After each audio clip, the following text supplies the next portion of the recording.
So you can go Chinese New Year or you can go classic OG. I'm gonna go back to my root, you know.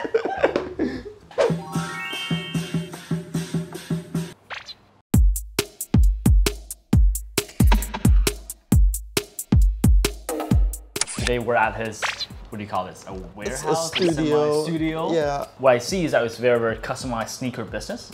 I reimagine sneakers here. We take any kind of footwear, makes it one of one, and specifically for one particular client. Because normally when you get a mass-produced shoe, it's designed for a lot of people in mind, and we pride ourselves on giving that extra quality, extra personal touch into your footwear game.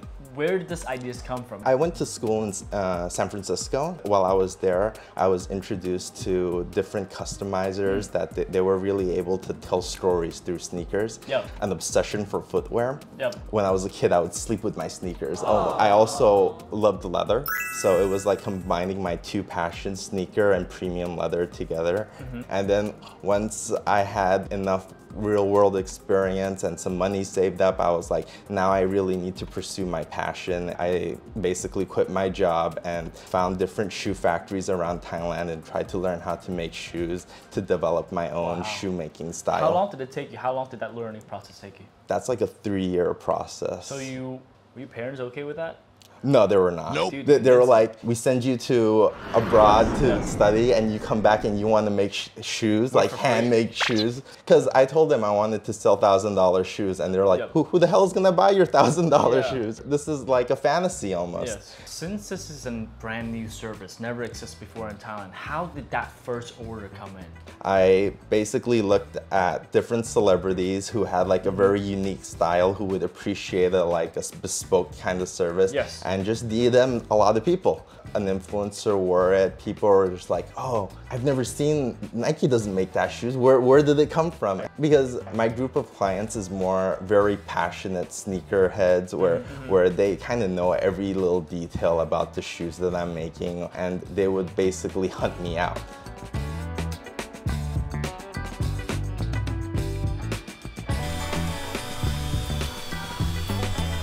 This is another great example. The client was a big fan of Liverpool.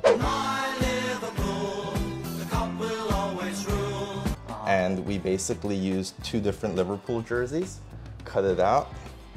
And actual jerseys? Actual jerseys. What the fuck? And no, this was like a jersey? Yeah, this is the jersey, and any fabric is the jersey, and we paired it with some Italian leather. What about this? This was also from the jersey. Whoa. And then the insole is also made from the jersey.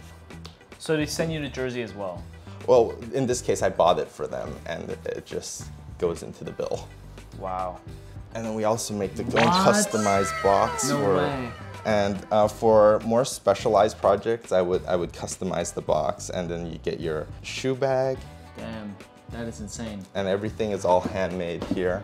So my mom is from Surin, and there's this village in Surin that they hand make silk in one of those traditional silk making machines. And this particularly is the silk from Surin, and it's also like basically where I was born. So is this a Nike or no? Let's backtrack a little bit. It comes to me like a Nike shoe like this. Yes. Right? And they'll be like, hey, we'll change the whole upper and take it apart like that until you're just left with the sole. Then we'll make our own top and put it. This whole top is customized? Yes. Since it's a brand new top, is it still a Nike? Well, it's almost like, you know, you get your car customized. Is it still a Rolls Royce after you had work done to it? Okay. Because these are the original soles. Whoa. So that's what makes it Nike? That's what makes it Nike. Okay. Shit. If I didn't use this, it would be like a fake Nike shoe. Okay. And then what we've been getting a lot recently is people upcycling their old designer bags. Designer bags? Yes, so they would take your designer bag for you to customize? Yes. No way. So it's right over there. What the fuck? She had this bag. It was too old, so she never used it. So what do you do with it? You make it into a pair of shoes and it gives it new life. Holy shit, so you cut this up Yep. And make it a pair of shoes. Make it a pair of shoes. Shit. That's genius. Holy shit.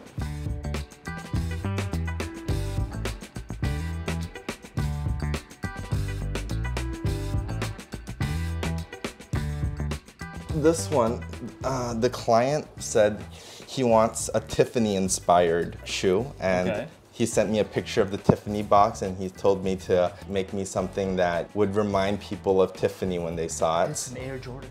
Yes. What material is this? It's python skin. What? And this python is custom dyed to get that Tiffany shade. Okay, so how much is this? This would be 45,000. 45,000. The price really goes on with the different type of material you use. Wow. Would you like to try one on? Yes, please.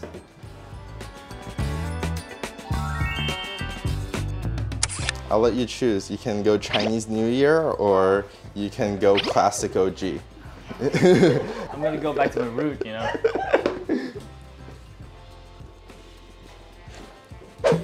Wow. He must really love Chinese New Year.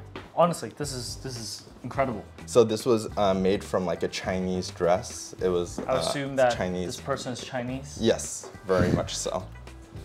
This is also done with Thai silk, crocodile, and What the fuck? How do you get my hands on pythons? Like, it's insane.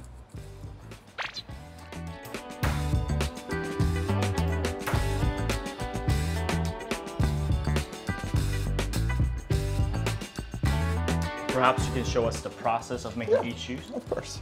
So it'll go up to this stage. This is kind of semi-lasted already. Here you just get like almost like what looks like a hat, and it would be all sewed up. Everything would be ready, and then it would go outside. For the sewing process, I want the person who sews to be as comfortable as possible. One of the things when I came in the shoemaking industry in Thailand is the conditions were very poor for a shoemaker, and shoemakers were almost looked down upon in Thailand. Yes. So I wanted to change that. I wanted to give like respectability back into their art and their craft. So basically your parents live here as well? Oh, they don't live here anymore. They don't live here anymore. Yeah. Are they more supportive now? They're more supportive now, definitely. Okay. They didn't see the vision in the beginning, but now they see it. They're like, oh wow, people actually buy this. People actually have a demand for this in the world. Proving your parents wrong is always. It's always a bittersweet kind of thing. Bittersweet. There's a little pride to it, and I'm happy, you know, hearing the process, and happy you're actually doing something that you love, and yeah, it's very refreshing. It's really refreshing. I think. Will you show me outside? Of course. Joe, which is this gentleman, Yep. he would be stationed inside right next to me, and he actually remakes the shoe. Kun Isara, who sits at the head of the table, he is the one who lasts it with the plastic blocks and gives it the shape, and then also puts the sole back onto the shoe. I see. And then this gentleman, Kun Mai, he makes the boxes. It's incredible. The craftsmanship's incredible. Hey, honestly, I think wish you nothing but success, and I think this is a great business. And the customization business, I think, is going to go a lot further in this because people like to express themselves more freely. And thank you for having me, honestly. Thank you. Thank you for your time. Thank you so much. Appreciate it, man. ขอบคุณมากนะครับ ขอบคุณมากนะคะ ขอบคุณมากนะคะ ขอบคุณมากนะคะ ขอบคุณมากนะครับ